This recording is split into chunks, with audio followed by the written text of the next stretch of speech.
Before we head there, I want to tell you a story. I get ridiculed by high schoolers and especially by some of our youth workers or volunteer leaders for telling the same stories over and over. It's just what I do. I tell everybody every story that pops into my head. And so I don't know how many times I've told you the same story. So forgive me if you've heard this before, but I was a really small kid growing up. I was a very little person. I'm not particularly brawny now either. But even more so if that's possible, when I was little. So, the thing I always tell people I can remember going into third grade, a bunch of people at church asking me if I was starting kindergarten that year.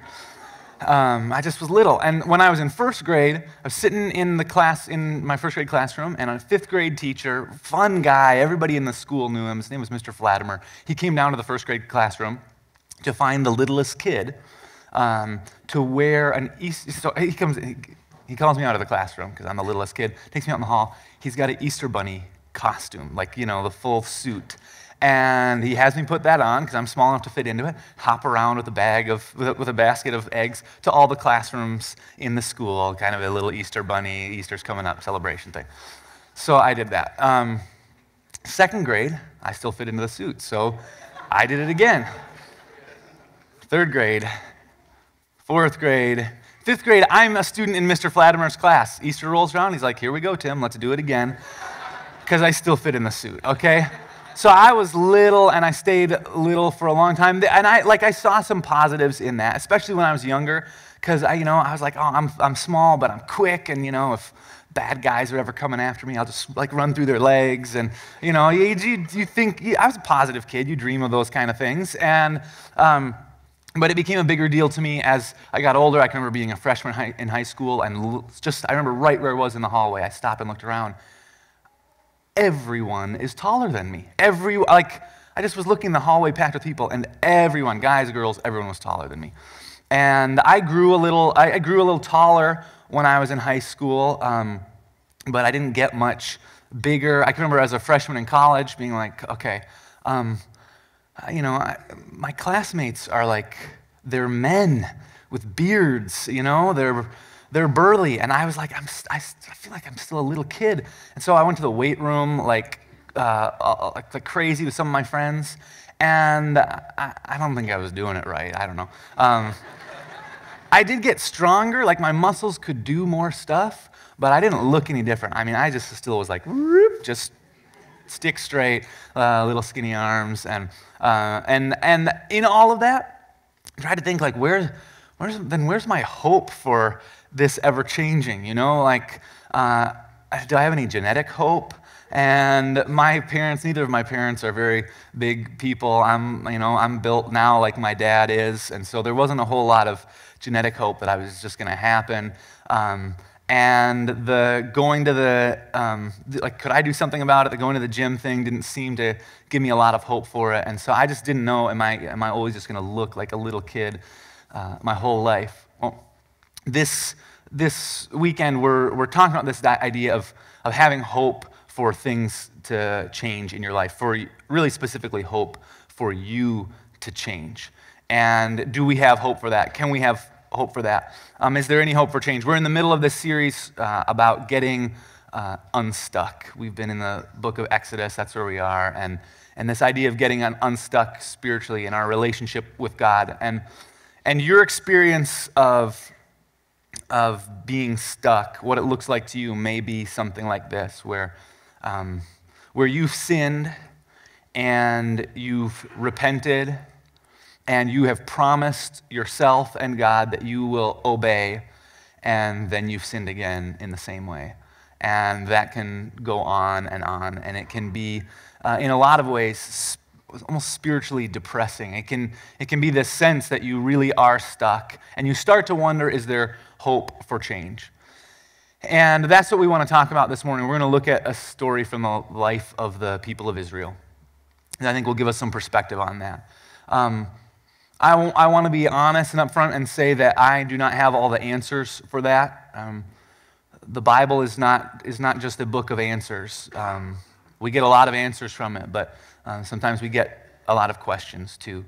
And if you weren't here last week to hear Henry's message about being stuck in a room and God being there with you, if you weren't here for that, I really would encourage you to go and listen to the podcast, download it or go to our website and watch the video. It's a great message, one that was really encouraging to me. And if this is a place where you are kind of feeling stuck that way, I think it will be for you too. This idea that sometimes God just stays with us where we are for a time.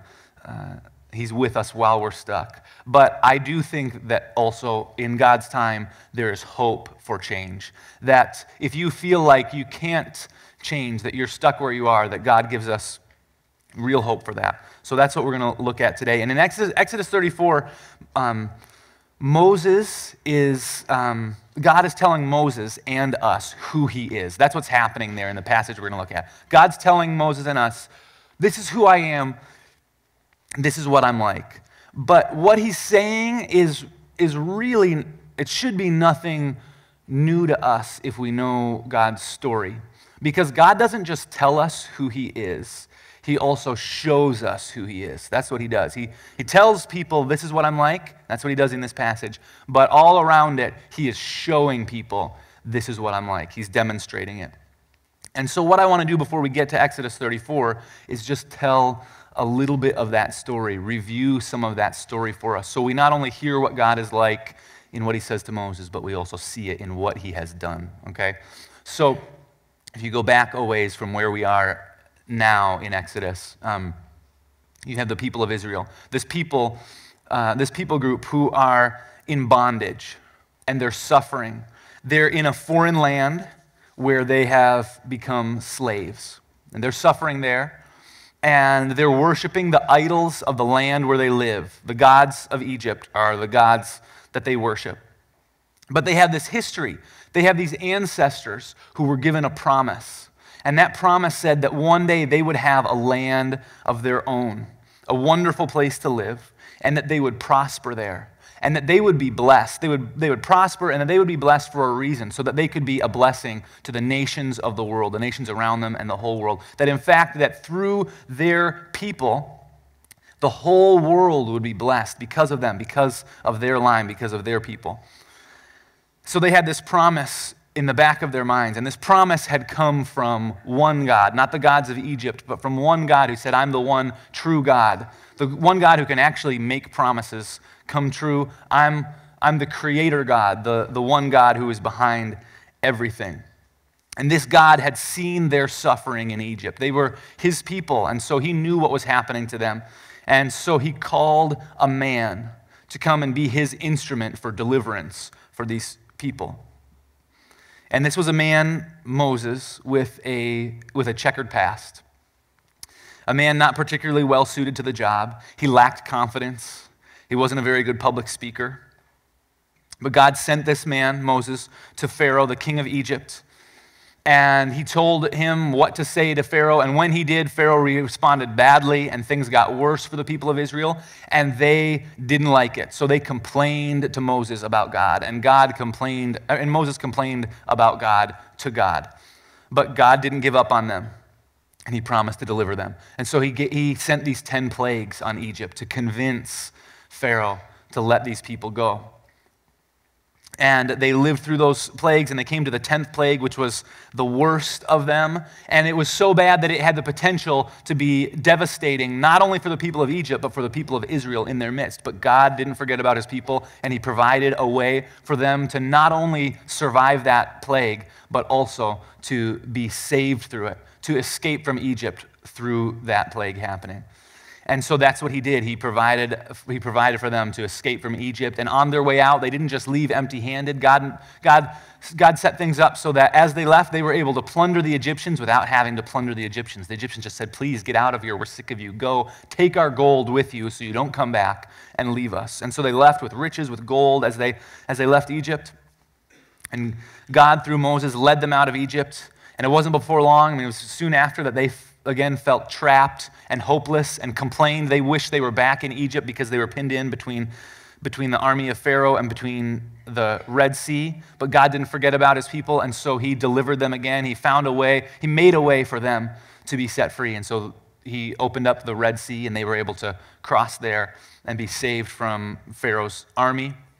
And so they went out into the desert on their way to this land that God had promised them, and the people were hungry. And they complained again to God, and they said they wished they had just died in Egypt, where at least their stomachs would have been full when they died, instead of dying with empty stomachs out in the desert. And God heard them, and he didn't forget about them, and he provided for them, and he gave them food in the desert, and he gave them water in the desert. And then God gave them his law and said, this is the best way to live, because this is who I am, this is what I'm like, and this is the way I created the world. And so live this way, and it will go well for you. And they couldn't come close to keeping it. But God didn't give up on them. He didn't forget them. He kept providing for them. And soon after, they were scared again, and they were afraid that things weren't going to work for them.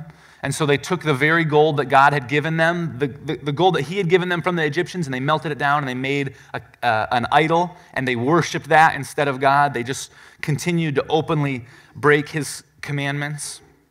And God said, I should just destroy these people and start over. They're always rebelling against me. And Moses said, no, God, that's not who you are. That's not what you do. Don't destroy it. Don't destroy these people. And God said, no, I won't destroy them.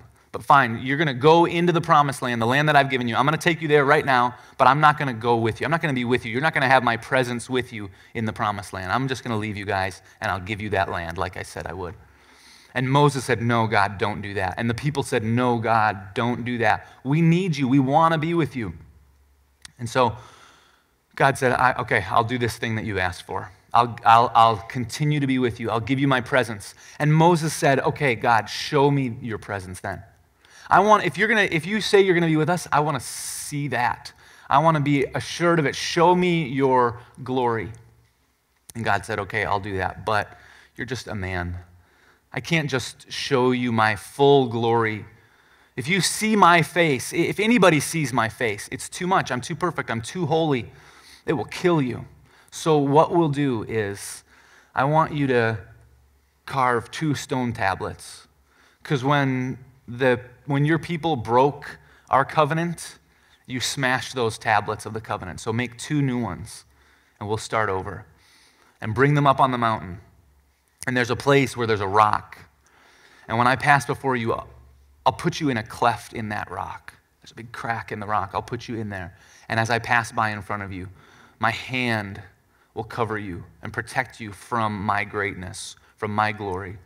And I'll pass by you. And then once I've passed by you, I'll move my hand, and you can see my glory as from behind as I've passed by you. So that's what Moses did. He carved these 2 stone tablets. And the text says he got up early one morning, and he took those 2 stone tablets. You can imagine him early in the morning, it's still dark, making his way up the mountain.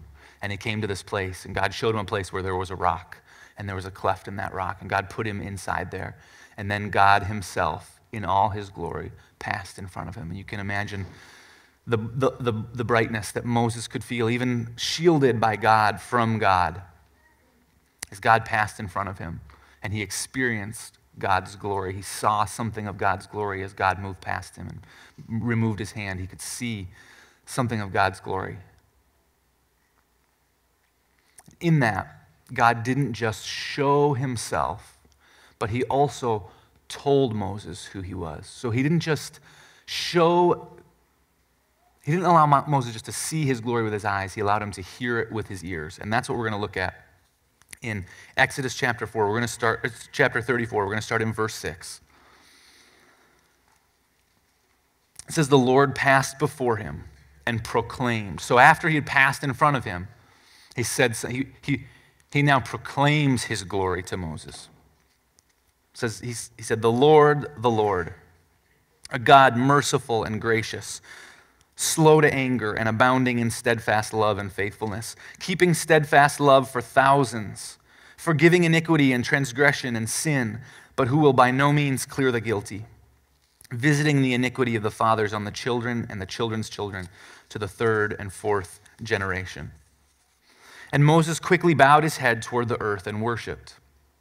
And he said, if now I have found favor in your sight, O Lord, please let the Lord go in the midst of us, for it is a stiff-necked people, and pardon our iniquity and our sin, and take us for your inheritance. So Moses gets to hear what God is like. And when he hears what God is like, he says, that's what we need. He says, please let the Lord go in the midst of us. When he sees God and when he hears what God is like, he says, that's what we need, so please come with us. And this story of what's happening in the life of Israel tells us some things about our own lives and our hope for change. And so before we get to what God did say about himself, let's look at Israel and ourselves a little bit. And let's be clear on some places where we will not find hope for change. This may seem obvious, but it's important for us to really believe this. That first of all, you won't find hope for change in you.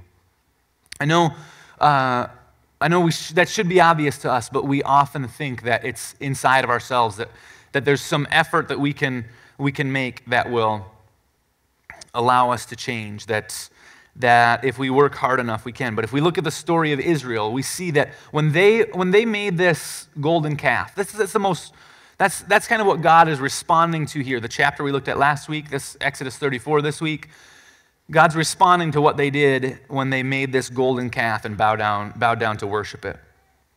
But that's really just their most recent sin, their most recent rejection of God. It's something they did over and over again. You can see their track record. It's not very good. And Moses understands that. Moses understands we can't rely on ourselves. In fact, look back at verse 9. He says, "O Lord, please let the Lord go in the midst of us, because, for this reason, for it is a stiff-necked people."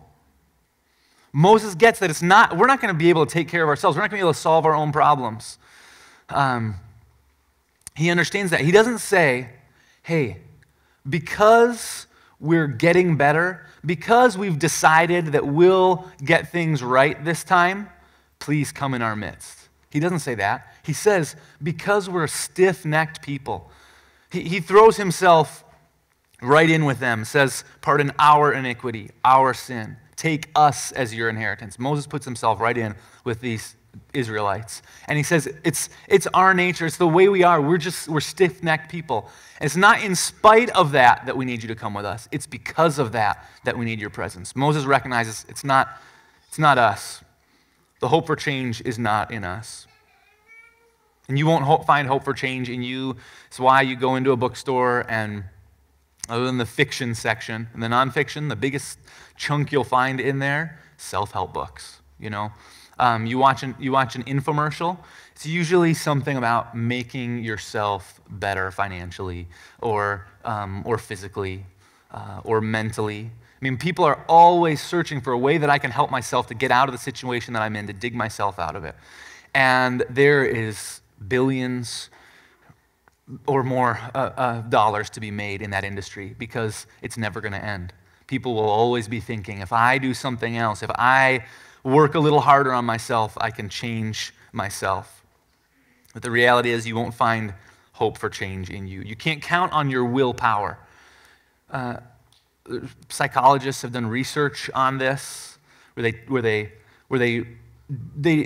research people's willpower, their power to say no to something that they might want, that they shouldn't have, like a dessert or something like that, and they put that in front of them, and they find that your willpower is like a muscle that gets tired, it gets worn down. And so maybe you've been in a place where you've said, God, okay, I can't do that anymore. I can't make those kind of choices. I can't make the mistakes that I've made before, and so I'm just going to buckle down, and this is ridiculous. I am just going to put a stop to it.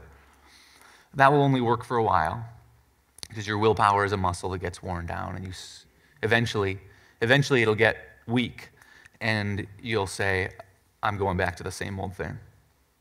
You can't count on your willpower.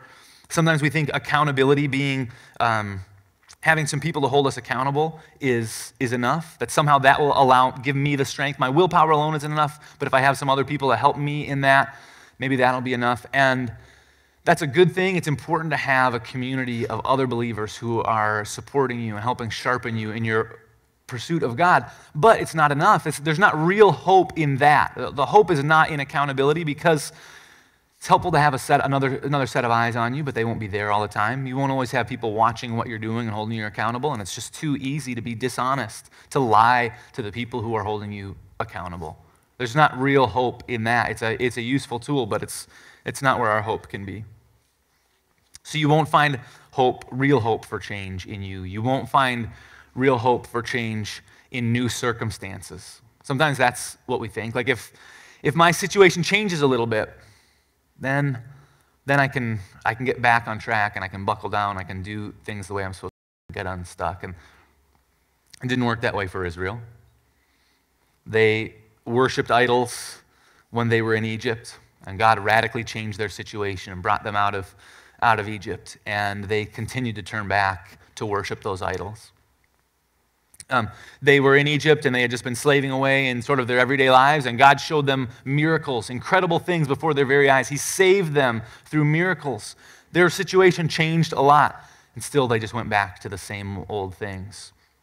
Because new circumstances aren't enough for us to have real hope for change. Sometimes we think that, sometimes we think just a new season of life is what we need, you know? So for the single guy who says, I won't look at pornography once I'm married, because the situation will take care of it. You know, I won't want to hurt my wife that way, and so I'll give that up then. And the new circumstance doesn't change that. The single woman who says, well, when I get married, then I'll stop finding my identity in what other people think of me, because I'll have somebody else who I know loves me, and that'll change the way that I think and the way that I act. But the circumstances aren't enough to change us, and there's a million things like that. When I grow up, things will be different. When I have more money and I know things are a little more secure, then I'll live this way a little bit different. When I'm a parent and I've got kids, then that situation will change me, and it doesn't. A new situation doesn't. Circumstances aren't enough. We can't find our hope in that.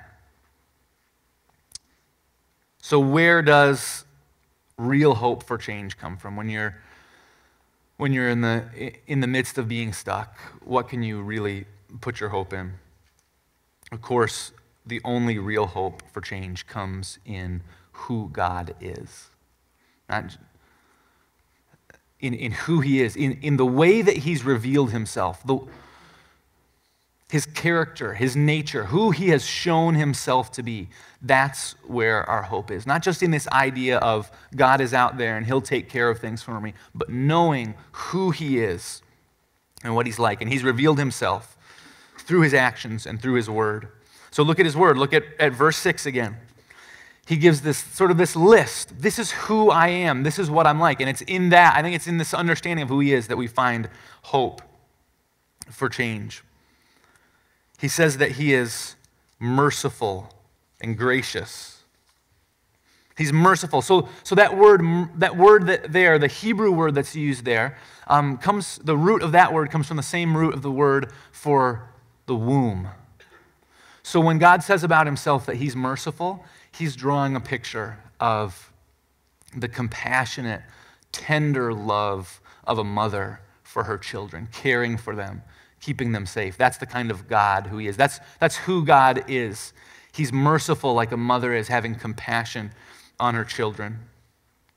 He says he's gracious. This idea of receiving grace, of someone receiving something that's undeserved, of the strong reaching down to help the weak when they can't help themselves. That's who God is. He says he's slow to anger. God's patient. Even you see this in his interaction with the Israelites and with us. He's patient even when we deserve his anger. He's slow to show it. When he does show it, he shows it to those who are unrepentant, who have refused his gift of his grace and his kindness. He abounds in steadfast love. Our God is a God of commitment, a God who keeps his promises. Unchanging love is at the heart of who God is. He's faithful. Means he's dependable and he's trustworthy. He does what he says he will do. And at the end of this list, it says that he's forgiving. He forgives iniquity and transgression and sin. Our God is ready and willing to forgive. So at the end of the list, he says he's forgiving. And then he says he punishes sin. See that? He's forgiving, but he doesn't clear the guilty. It sounds a little bit like a contradiction. I don't know if you, the first time we read through that this morning, if you felt that at the end of this list, God says, this is the way I am. I'm forgiving, but I don't just forgive. That's what it sounds like. I'm forgiving, but I punish sin. So which is it? It's important if our hope is in who God is, it's important for us to understand which is true about him. Is it true that he's forgiving, or is it true that he stands for what is right and he will not just let sin go, he will punish it? Which is true of God? Well, he is just and he does forgive sin. He says both are true of himself, so both must be true of him. And again, God doesn't just tell us who he is, he shows us who he is. So look at the rest of the story of the people of Israel. Where does it go after this? They need all of those attributes of God because they continue. God renews his covenant with the people of Israel on this mountain. And what do? They don't keep it. They fail God again. They turn against him. They rebel against him. But God continues to stay with them. He doesn't give up on them. And they suffer because they don't obey God. They face the consequences of their action. But God sends judges, leaders among them to call them back to God. And they come back to God for a while. And then they get lazy and they give up on God again, or they get afraid and they give up on God and they turn away from him again. And then they say, God, we don't want to just be led by you anymore. It's hard. We don't have enough confidence in you. We want to have a human king in front of us to lead us. So God gives them a human king, and he's a train wreck. He's a disaster. And then he sends them another king, and for a while it's a little bit better. But ultimately that doesn't work out either. And the cycle back and forth, good kings, bad kings. But God doesn't give up on them. They're his people, and he's made a covenant with them. And he stays with them through all of it, being compassionate and merciful and gracious and slow to anger through all of that. And then he sends prophets to them to call them back into relationship with him and to warn them about what's waiting for them if they don't, or the consequences they'll face. And they reject the prophets. They even kill them. And this back and forth. And God doesn't give up on them, but then they come to a place where for hundreds of years, the people of Israel just don't hear from God. And then God does something totally new. Christmas. He himself steps into their world. He comes to a lowly family from an insignificant town. In the most surprising way, he comes among his people. And he does something different. He makes a way to tear down that veil, that curtain that separates humans from the very presence of God. Moses had to turn his back so that he didn't see God's full glory. But God found a way to remove that issue, to bring people and God totally together as one. And he was able to do that because God is merciful and he's gracious. He's long-suffering. He's steadfast in his love, and he forgives, but he punishes sin. And so he punished sin. And he took the punishment of all the sin of the whole world on himself. And he died on the cross. God can do both. He can forgive any sin because he's just and he punishes sin. Because he paid the price, he can forgive our sin. See, without the cross, we don't really understand who God is. We don't really understand the hope that we have in who he is if we don't understand the cross, that God is all of these things that he says in this list. So what does that mean for us? What are the implications for us if God really is all of these things? Well, first it means this: you don't have to clean yourself up to come to God. When you look at Is there hope for change for me? The first implication is you don't have to clean yourself up. That God doesn't abandon us despite our sin. God doesn't abandon the Israelites because of their sin. He keeps the covenant. He knew what was coming. He knew what Israel was going to do.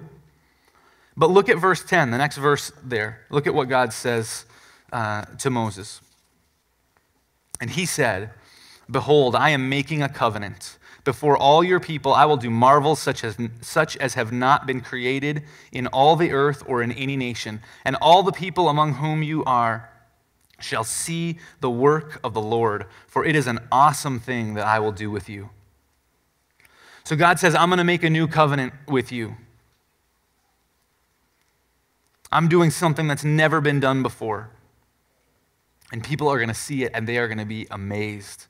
But God doesn't reluctantly renew this covenant with his people. He's excited about it. He thinks it's awesome. His word, not mine. He says, I'm going to do something awesome among you. And you notice there's no conditions on it. He doesn't say, look, Israel, okay, let's try again. If you obey me, if you follow my rules, I will do something amazing. I will save you. No conditions. He just says, I'm making a new covenant, and it's all on me. I will do something amazing. There's no conditions on you. And he's excited about it. He's pursuing Israel, and it's the same with us. God is pursuing you. He's saying, I want to make you new. Not reluctantly. He loves what he's doing in you. He thinks that he can do something awesome in you. Remember, God is merciful. He has the compassion of a mother for her child. That's the way that God is with you. And so he's compassionate with you. You don't have to clean yourself up to come to him. He says, I want to take you the way that you are. And so for some of you, you have never seen that of God before. God has always been someone who you need to get yourself ready. You need to clean yourself up in some way before you can come to him. And he's saying, no, come to me just as you are. And if that's you today, and maybe this is clicking for the first time, I would plead with you to surrender to God and say, God, I cannot fix myself. There's no hope for change in me. Just take me the way I am, because you've already paid the price for my sin. He wants to enter into a relationship with you. You don't have to clean yourself up. The implication, if God is the way that he shows himself to be and says he is to Moses, then you don't have to beat yourself up. I don't mean that when you realize your sin, you don't feel sorrow for that. Scripture is clear about that. There's a godly sorrow that leads to repentance. But you don't have to put something else on yourself. Sometimes this is the way we are. We make the same mistake we've made before. We make that mistake again, and we say, okay, this is what I need to do. I need to sit in my shame for a little while. I can't just go to God right now. I've just screwed up. I need to press down on myself a little bit. Make sure I really feel this before I go to him and be honest with him and ask for forgiveness. I need to work on myself a little bit first. That's just not true. Here's the reality. When you sin, you can't make up for it. You realize we're a stiff-necked people. When you do something wrong, there's nothing you can do to make it right. You can't make yourself feel guilty long enough so that God will go, okay, now you're okay. The only way that you'll be okay with God is because of him, not because of you. That's good news.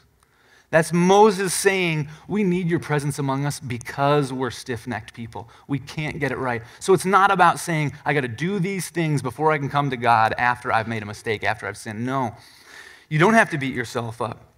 God says through the prophet Micah, in Micah 6 and 7, just the prophet asked this question rhetorically, like, what does God want from me? What do I do when I've sinned?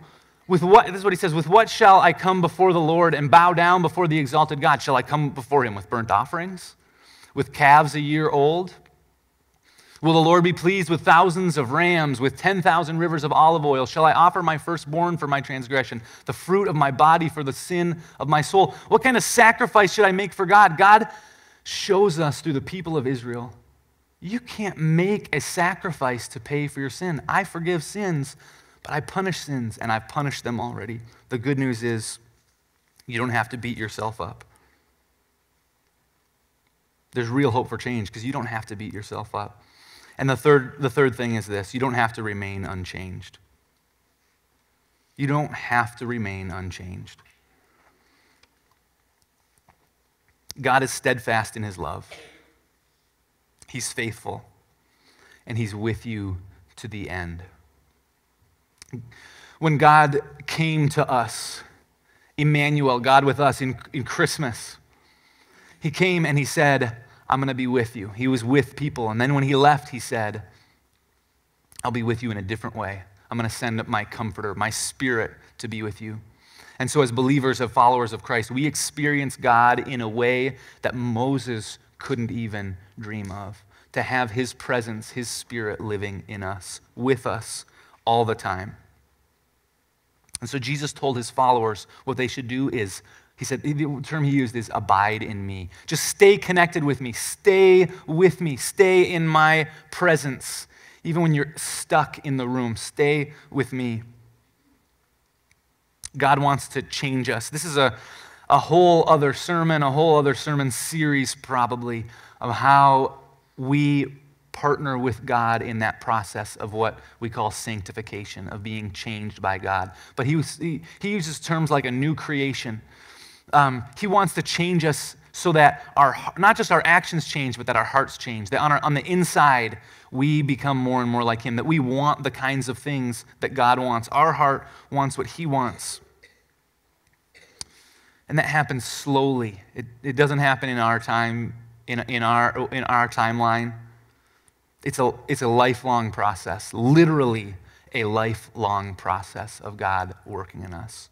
That's why we need hope that he is who he says he is, that change will happen, that he will work on us. And I can't stress this enough. I mean a lifelong process of being changed by God. 10 years feels like a long time. For most of us, it's a short window of your life. My grandfather's 90 years old. He's going to be 90 in a few months. I was just with him this summer in August.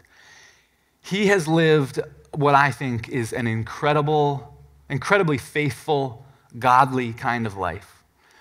He came to faith when he was a young boy. He served as a missionary overseas for decades. And he came back to the States and served as a pastor of a big church in Boston for decades. And I just look at him, he's not one of these guys who you see as a Christian leader, and everything looks good, and then underneath there's been some moral decay, and it all comes crashing down. I mean, he's made it to 90, and he's just been faithful to God, walking with God in all of that. And I look at him and I go, this guy has arrived. And my grandfather says, he's old and he's getting frail, and he says, I'm just praying, I'm asking God to teach me to trust him more as I face the end of my life, to trust him in the middle of that. I think if anybody should have it figured out by now, if anybody would have it all together by now, it is my grandfather. This guy he's amazing. But he doesn't. It's literally a lifelong process. It's been 10, 20, 30, it's been 70, 80 years that he's been faithfully saying, God, I need you to change my heart, so I trust you more. God is in it for the long haul with you. He just wants you to stay with him, stay connected to him. There is real hope that you don't have to remain unchanged. In that lifelong process, God is working on you, and he will change you. Is your hope in you? Is it in your circumstances? Or is it in God and who he is? Look at who he is, what he's done and what he's doing, and allow him to change you from the inside out. Let's pray.